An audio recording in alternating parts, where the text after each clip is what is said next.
Ini juga sebetulnya kecap, kemudian saus, ini kadar garamnya cukup tinggi. Hipertensi itu tidak bergejala. Saya pernah mendapatkan pasien dengan tensi 200/130 tanpa gejala sama sekali. Kalau hipertensi diabaikan atau tidak diobati, itu gimana ya dok kelanjutannya?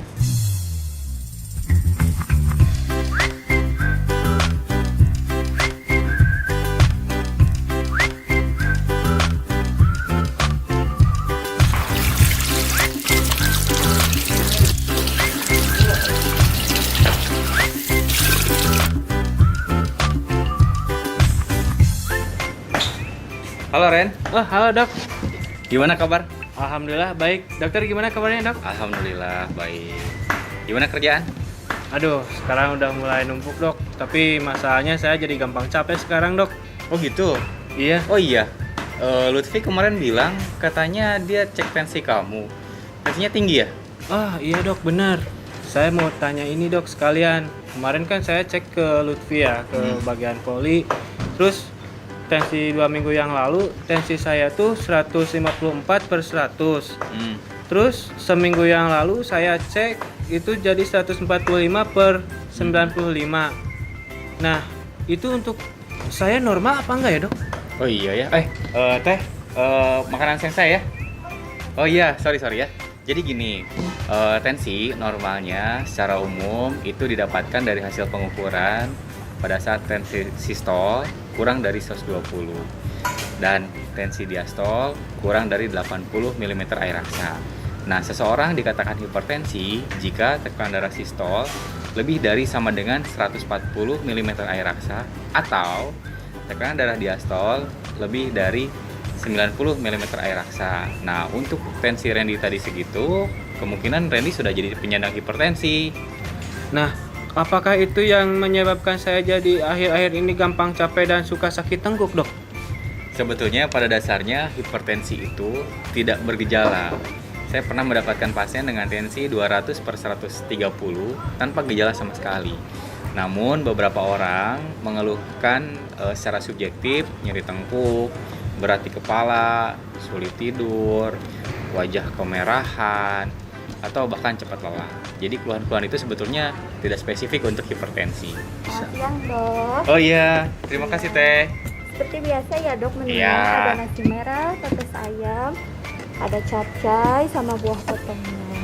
Oke, minumnya jangan lupa ya. Minumannya dokter Eh, kopi yang tanpa gula ya, iya. kayak biasa. Tapi dok, kok bisa ya saya kena hipertensi? Iya, dok. Padahal saya kan masih muda dok. Ya, jadi untuk seseorang terkena hipertensi itu secara umum dibagi jadi dua faktor risiko. Pertama, faktor risiko yang tidak dapat dirubah. Yang kedua, faktor risiko yang dapat dimodifikasi.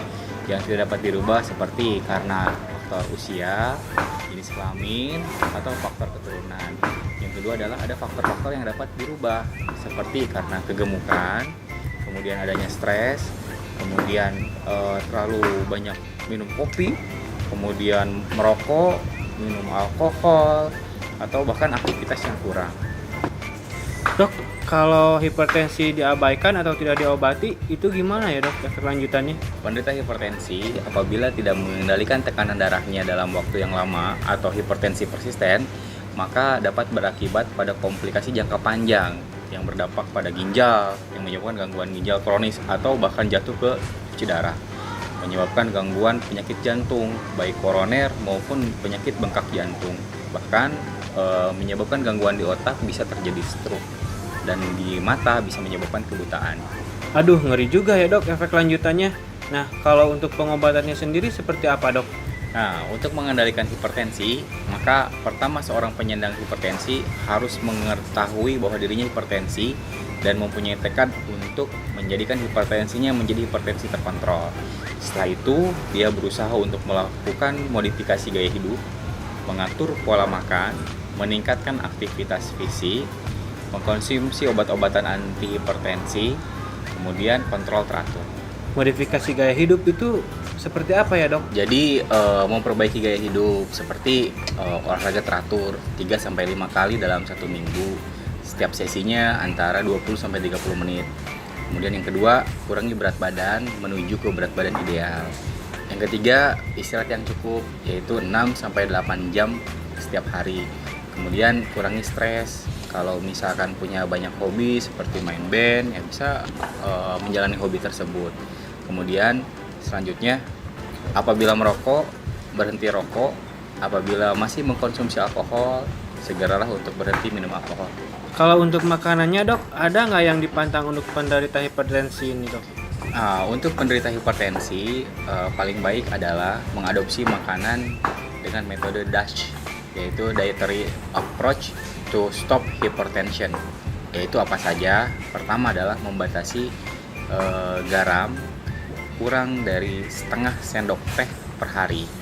Kemudian membatasi makanan-makanan yang mengandung garam tinggi, seperti makanan kaleng, sarden, kemudian kornet, minuman kaleng, minuman bersoda, itu tinggi garamnya. Kemudian membatasi makanan-makanan dengan kadar lemak jenuh, seperti ini, jeroan. Kemudian ini juga sebetulnya kecap, kemudian saus, ini kadar garamnya cukup tinggi. Kemudian mengurangi goreng-gorengan, kemudian santan-santan. Selain itu, makanan-makanan yang diolah dengan garam seperti ikan asin, kemudian telur asin. Bagi yang terbiasa minum susu, pilihlah susu rendah lemak. Kemudian apabila sering makan daging, pilih daging-daging yang rendah lemak. Banyak juga ya dok yang dipantang untuk penderita hipertensi. Ya. Terus selain dari tadi yang disebutkan, ada lagi nggak yang diperbolehkan untuk penderita hipertensi dok? Nah, secara umum diet DASH ini adalah memperbanyak konsumsi sayur-sayuran dan buah-buahan. Selama ini kan kita makanan buah-buahan, sayur-sayuran itu sebagai pelengkap, tapi itu yang dijadikan makanan utamanya. Kemudian kita juga masih boleh makan karbo seperti beras, kemudian tepung, kemudian mie. Selain itu perbanyak kacang-kacangan, dan untuk penyajiannya paling bagus itu ditumis. Berarti makanan saya ini salah ya dok? Nah, kita bahas ya. Pertama ini, minumannya ini sepertinya teh manis ya. Betul dok. Ini tentunya kadar kalorinya jadi tinggi. Kemudian ini kopi, sebaiknya bagi penderita hipertensi kopi dikurangi. Ini kemudian ada ati ampela. Ini tuh kadar jeroan yang kadar lemaknya cukup tinggi. Kemudian porsi nasi juga harusnya ditakar, disesuaikan dengan berat badan. Ini pun kerupuk itu gorengannya kemungkinan lemaknya lemak jenuh untuk menggorengnya. Kemudian dari bumbunya ini kecap, kemudian saus. Sebetulnya kecap dan saus itu kadar garamnya juga cukup tinggi. Aduh, kalau gitu saya mau minta ganti aja. Teh, minta diganti ya, samain sama yang punya dokter.